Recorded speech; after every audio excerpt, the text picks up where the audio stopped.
Bob Lenarduzzi, our guest, part of his life story is wrapped in a book called Bob Lenarduzzi, a Canadian soccer story. The Whitecaps, the name the Whitecaps. Who came up with that? Actually, would turn out to be my father-in-law, Denny Veach. He was driving, lived in West Vancouver, and he was driving back home the one day over the bridge, and the water was rough, and the mountains, there were snow caps on them, and hence he thought, that's a good name, synonymous with Vancouver, Whitecaps. However, there is another story. Herb Capozzi. And the first time I heard it was and he was a brilliant, as you're well aware, brilliant after-dinner speaker, and he was speaking at this event, and he was talking about the Whitecaps. And he said, everybody thinks the Whitecaps were named after the mountains and the water. He says, no.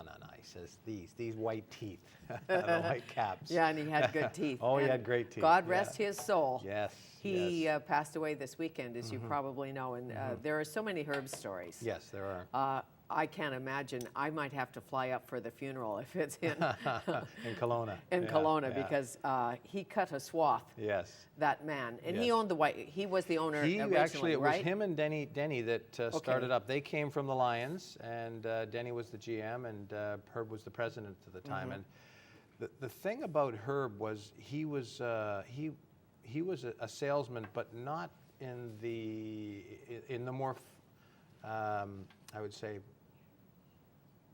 Exciting mode. Promoter, yeah. Great promoter.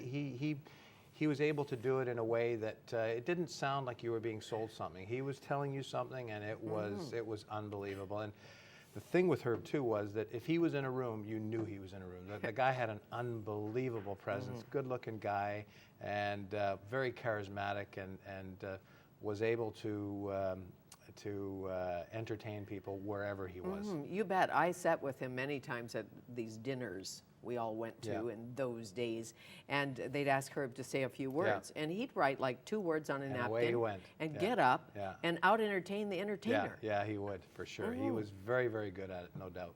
Very funny. I once had to produce him on the radio. I'll tell you that those would be stories tough. That later. would be tough. That was tough. So Henry Kissinger, how did he get into the soccer? There's a picture in the book of Kissinger with Best or somebody. John Best, who was our general manager at the time. Henry Kissinger was had an official role with the North American Soccer League, but more not on a formal day-to-day basis. So he was a real soccer enthusiast, and obviously was a big name at the time, and he was in the changing room after we won the soccer bowl, shaking hands with people. Well, you never know who you'll see in the changing room. As was Mick Jagger as well. Really? He was also there, So you met Jagger? I didn't meet him, but a few of the other guys did, Okay, well, next time be there. Well, you've met some greats, and certainly when you were playing internationally. But when you started out playing internationally, wasn't quite as, I don't mean you didn't have fun playing, but when I went to England? When you had to do the laundry? Yes, well, I was 14 years old and decided that I wanted to go and pursue a professional career in England. And the irony is my parents moved to Canada to give their kids a chance at a better education. So they came from Europe to here, and here I was at 14 going back the other way. And so I get there, turn up to training on the first day, and get handed actually a shoe brush and a pair of boots, and I'm thinking, okay, they want me to look good. But they were other players' boots. So you were responsible as an apprentice professional for cleaning the first team players' boots and having them up on the peg for when they came into training. Also responsible for sweeping the terraces after games. 15,000 people at a game, that's a lot of junk that you're cleaning up between 3 guys. And then the least favorite of the lot, and then none of them were all that great, but you had to clean out. They all jumped into a communal bath after the game, and you can imagine on a muddy day what that would look like.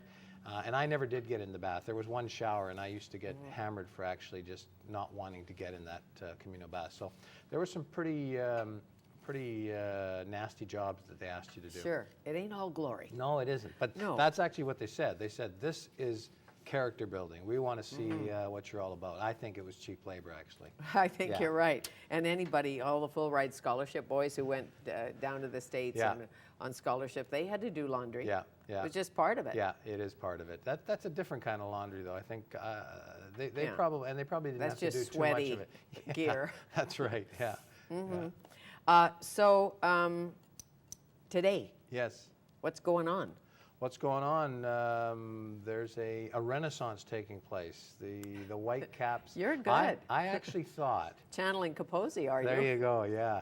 There's I actually thought I'd seen the best of professional soccer in this city with the heights of the team in the late 70s and early 80s. And we had average crowds of 28,000, season ticket base of 22,000. And then 5 years after we won the Soccer Bowl, it was gone.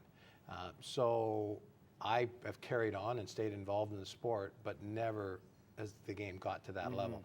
MLS has been around since 1996, and it's slowly grown and got to a point where it's going to be around.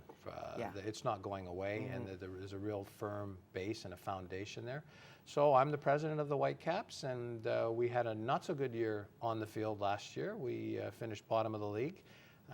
But much like my career, that these things happen, so it's time to pick ourselves up and move on. And yeah, we have the highs and lows. Yes, we do. And I have a belief that you always find out more about people in bad times than you do in good times. Absolutely, and, absolutely so.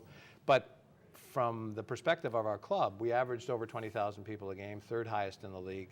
We have unbelievable sponsors that are associating with us, and we have a venue that is unbelievable. No kidding. And we're going to go to the Grey Cup. Yes, and we're going to the Grey Cup. That's a form of football. Yes, exactly. Yeah, and you're in the BC Sports Hall of Fame. Of course you are. The picture I like most of you, and I know you like to forget it, or maybe you don't, is the one that Kent Kalberg took. I think they fired him. Yeah, they did fire him, actually. Did they fire him? Yeah, they did fire him. He lost his job over that. Yeah. Yeah, that was the photo that... there it is. Yeah. That's really you, isn't it? That's really me. A long time ago, but yeah, you see the shirts undone down to halfway down the chest, and then the gold medallion. So yeah, they were, but I viewed that as a bit of a joke, and it was a joke, but it was entertaining. It was, sure was. I wonder what one of those posters is worth today. I don't know. Do you have one? I have one. When I first showed my kids. When they were a little older, they were howling. They thought it was absolutely hilarious. I bet. Well, when you go to the soccer place in the sky, I have a feeling it'll be on the back of the program. It could be there, yeah. Could be. Nice to see you. Nice to see you too, Fanny. Thank you. Bob Lenarduzzi, A Canadian Soccer Story, and he wrote this with Jim Taylor.